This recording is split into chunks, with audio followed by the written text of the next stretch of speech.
Asalaamu calaykum waraxmatullaahi tacaala wabarakaatu. Waxaad ku soo dhawaataan sharaxaadda casharada iyo channelka page Cabdulla Onasigay. Casharkii koowaad aan kaga hadli doono ama muuqaalkeeni koowaad oo ah ICT Form 4 ama maadada technology-ga ee fasalka Form 4 ama fasalka afraad ee dugsiga sare ayaan kaga hadlaynaa. Ciwaankeen ayaa ah Introduction, hordhac ku saabsan System Analysis and Design. Markii la rabo in la dego ama la sameeyo barnaamij ayaa waxaa la sameyn doonaa wax loo yaqaana System Analysis and Design. Learning objective-ka at the end of this lesson of the lesson dhamaadka cashirka leh, the learner should be able to ardayga wuxuu awoodi doonaa describe inuu sheego systemka, inuu qeexo and its characteristics iyo astaamihiisa.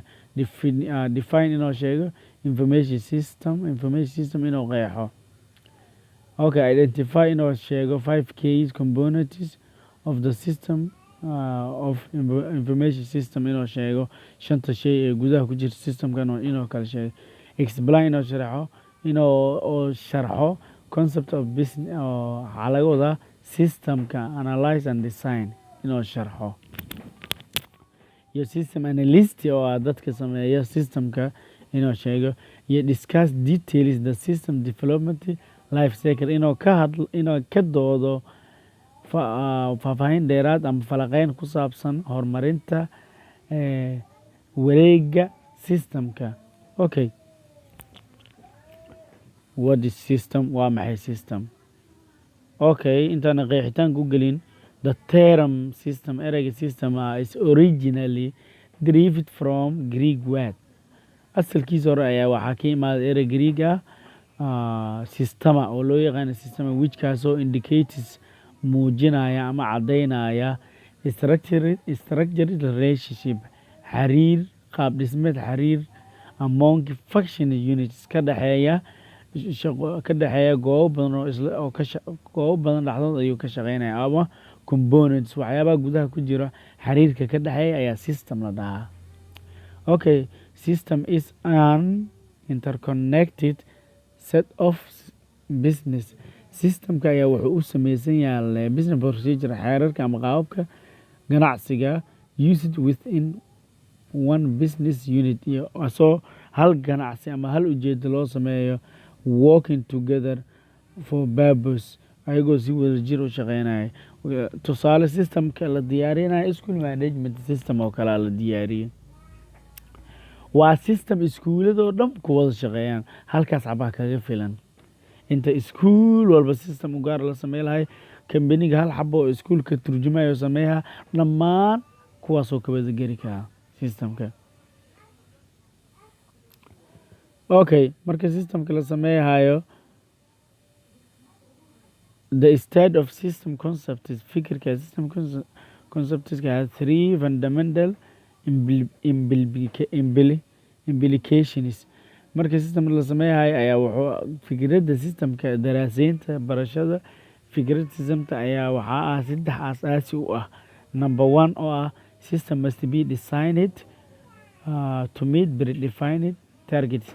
Systemka waa in systemkaaga waa in horey loo soo naqshadeeyey loona soo qeexay bartilmaameedkiisa ama meelihii oo ka hadlaya systemkaaga, ma in hore loo soo sheegay. Components have to interrelationship. Waxyaabaha gudaha ku jira waa inay xiriir leeyihiin. Interdependency haddina ay madax bannaan yihiin. Maxaa laga wadaa? Systemkaaga waa inay isku wada xiriirsan yahay, haddana mid walba gooni oo u taagan yahay. The organization's goal, hadafka ama sameynta raggan sameeyaha systemka as a whole have higher priority. Waa inay hadafka ee systemkan ka leeyihiin ragga sameeyaha laga hadla ama ururka systemka sameeyaha waa inay aad u sareysaa kala sareyntooda, macnaha priority hanaankooda. It is subsystem systemkooda hoostaga, macnaha then subsystem subsystem systemka diyaarisa system kale ku xiran oo hoos tago. Waa in laga fikiraa systemkan iyo hadafkiisa waa in laga fikiraa. Systemkan kale hoos tagayo. Okay, waxaa jira characteristics of system ayaa jiraan. Astaamaha systemka lagu garto maxaa kamid ah interrelated components. waa ku qeexayna oo ah working together si wada jir ah u shaqeeyaan with information system to collect information system waxaa lagu sameeyaa collect in la soo aruuriyo, process in la habeeyo, store in la keediyo, and disseminate in la baahiyo wixii information warbixinta to support si u taageerto decision making go-aan gaaridda. Environment iyadana wax kale maahan meeshii lagu shubayay systemkan ayuu ka hadlaya refers to the state of computer. waxaa loo tixraacaa computerkaaga qaabka uu yahay determined by which waxay sheegaysaa lagu dhahay programs are running on the based on program computerkaaga ku shaqeynaya ayaa wuxuu ku salaysan yahay hardwarekii iyo software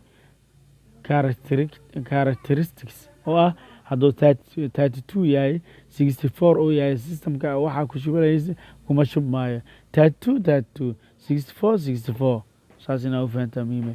Okay, interface haddii lagu sheego is a device waa aalad or program waa barnaamij that allows users u ogolaada dadka isticmaala to communicate with inay ku xiriiraan computer markaa kala xiriiraysa waxyaabaha kaa saacidaya interface alla exchange wuxuu isku bedelayaa between software isbedelka ku yimaada waa software iyo computer hardware aye peripheral device aaladaha banaanka imaahay human hadda isticmaalaysa adiga faaraxa isticmaala koo kale oo cad la isticmaali karo oo isbedela ku yimaada interface exchange saasoo ku imaan kara or ama combination of these kuwaanoo isku wada tageen ee computerkan isticmaali karaan dhammaantood. flasha banaanka soo gashan karta qofaa isticmaalaya software isticmaaloosa haye dhammaan waxay dhammaan isku wada tageen. Input means waxaa laga wadaa to provide and give in la siiya something walax to the macnaha computerka in wax lagu shubaa laga wadaa ama any other electronic device aalad kaloo koronto ku shaqeysa taleefankaa kamid ah inputaa ku sameynayso mar walba taataawato. Outputka maxaa waaye output waxaa leeyahay any information warbixin walbo data so is processed by habaysan sent out from laga soo diro computerka laga soo diro or ama other electronic device aalad karo oo koronto ku shaqeysa in laga soo diro. Okay, qaybtan ayaa waxaa ku qaadana information system ayaa ku qaadana information system aan qeexno.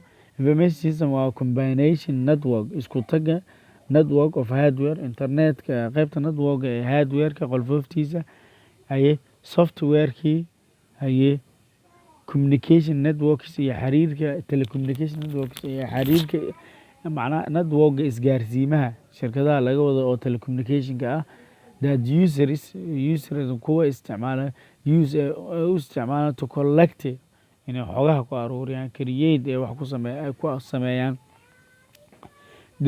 distribute waxaa inay qaybiyaan useful data warbixin muhiim ah ay qaybiyaan from organization settings ayadoo ka imaayayso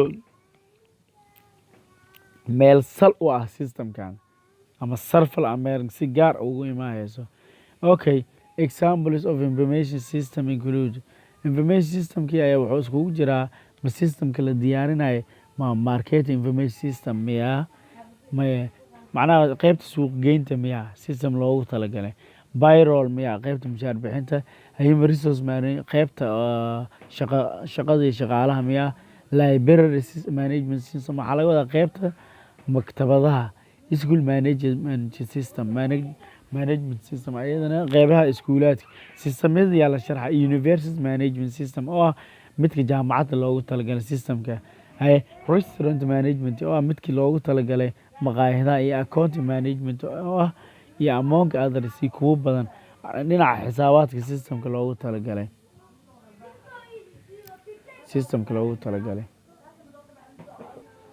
Okay, intaas ay noo joogto ha moogaanin cashirkii xiga ee muuqaalkeena labaad wabilahi towfiiq haddii aad ku cusubtahay channelni pageka Abdullah Honesty guys subscribe like la wadaag asxaabtaada iyo ardayda form 4 u faa'iideeyay lana wadaag fasalada kale insha Allah waa wadnaa process maada waliba waa soo gelinayna dhinaca technology-ga fasalada oo dhan ayaan soo gelinayna moogaana casharada xiga